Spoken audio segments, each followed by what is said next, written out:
बच्चों, let's read the question. The question says that differentiate sin inverse 2x into under root 1 minus x square with respect to sec inverse 1 upon under root 1 minus x square if x varies from 1 upon root 2 to 1.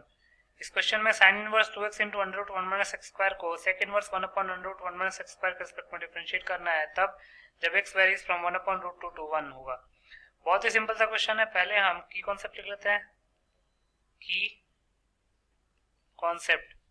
तो पहले sin inverse sin x का variation देख लेते हैं कैसे होता है.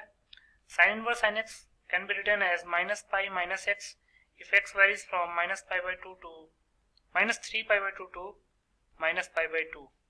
Then x if x varies from minus pi by 2 to pi by 2 and pi minus x if x varies from pi by 2 to 3 pi by 2. ये तो sin इनवर्स sin x का वेरिएशन हो गया. Then sec inverse sec x का variation देख लेते हैं. ये हो जाएगा minus x if x varies from,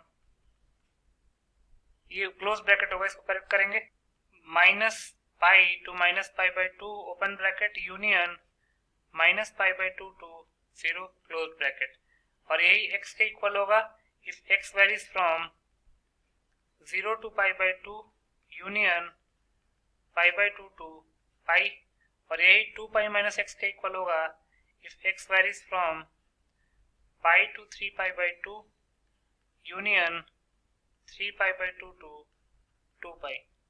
Then तीसरा differentiation of x to the power n with respect to x होता है n x to the power n minus 1. Then differentiation of constant term with respect to any variable वो 0 के equal होता है.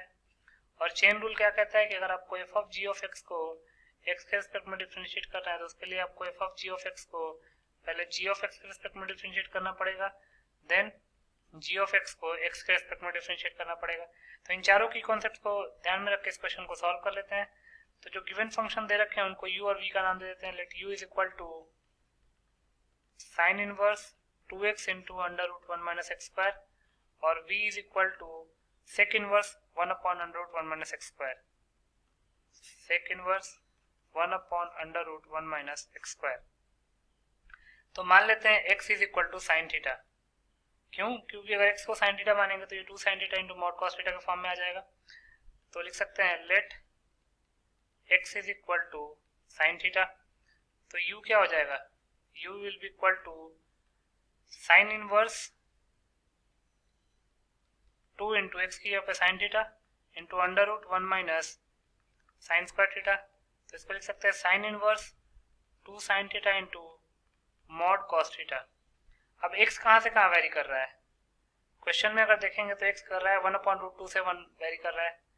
तो since x varies from 1 upon root 2 to 1, इसका मतलब कि साइन थीटा 1 अपॉन रूट 2 से 1 वेरी कर रहा है. इसका मतलब कि theta varies from pi by 4 to pi by 2. और pi by 4 to pi by 2 का मतलब है कि फर्स्ट क्वाड्रेंट, और फर्स्ट क्वाड्रेंट में कॉस तो पॉजिटिव ही होता है. तो u मॉड कॉस थीटा बन के ही ओपन होगा. तो जगह sine inverse 2 sine theta cos theta यहाँ पे लिख लेते हैं. Therefore mod cos theta will be equal to cos theta. तो इसको लिख सकते हैं साइन इनवर्स साइन 2 थीटा और u equal to sine inverse sine 2 theta. ये आ गया हमारे पास. अब ये 2 थीटा के रेंज पे डिपेंड करेगा कि ये माइनस पाई माइनस 2 थीटा होगा या फिर थीटा होगा, 2 थीटा होगा या फिर पाई माइनस 2 थीटा होगा. तो लिख सकते हैं सिंस थीटा कहाँ से कहाँ वेरी कर रहा है. अभी हमने निकाला pi by 4 to pi by 2, pi by 4 to pi by 2. तो 2 थीटा कहाँ से कहाँ वेरी करेगा? 2 थीटा पाई बाई 2 से पाई वेरी करेगा. और अगर 2 थीटा पाई बाई 2 से पाई वेरी करेगा तो यहाँ पे हम लिख सकते हैं therefore sine inverse sine 2 theta can be written as pi by 2 से पाई वेरी करने के लिए साइन इनवर्स साइन थीटा हो जाएगा pi minus theta, that is pi minus 2 theta. तो इसलिए u को हम क्या लिख सकते हैं? u है हमारे पास sine inverse sine 2 theta, sine inverse sine 2 theta. तो इसकी जगह पे लिख सकते हैं पाई माइनस 2 थीटा. और ये जगह पाई माइनस 2 इंटू थीटा की जगह पे क्या पुट कर देंगे?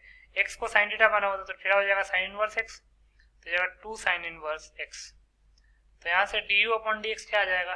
डिफरेंशिएशन ऑफ पाई हो जाएगा 0, माइनस 2 कांस्टेंट है बाहर आ जाएगा. साइन इनवर्स x का डिफरेंशिएशन हो जाएगा 1 upon under root 1 minus x square.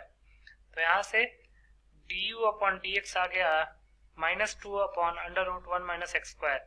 इसको हम इक्वेशन 1 का नाम दे देते हैं। अब चलते हैं v में। Since v is equal to, v हमने किसको माना हुआ था, sec inverse 1 upon under root 1 minus x square, sec inverse 1 upon under root 1 minus x square. X को साइन थीटा पुट करना है तो under root 1 minus sine square theta हो जाएगा under root cos square theta, और under root cos square theta को लिख सकते हैं मॉड कॉस थीटा, और थीटा अभी हमने निकाला था कि pi by 4 to pi by 2 vary कर रहा है, तो मॉड कॉस थीटा बन के खुलेगा। तो ये जगह sec inverse 1 upon cos theta को लिख सकते हैं सेक थीटा। तो यहाँ से v आ गया सेक इनवर्स सेक थीटा। अब थीटा कहाँ से कहाँ वेरी कर रहा है, अभी हमने निकाला था pi by 4 to pi by 2 vary कर रहा है। Since theta varies from pi by 4 to pi by 2, और अगर थीटा पाई बाई 4 से पाई बाई 2 वेरी कर रहा है तो यहाँ से लिख सकते हैं therefore sec inverse sec theta can be written as theta, because we know that sec inverse sec x can be written as x if x varies from 0 to pi by 2 union pi by 2 to pi।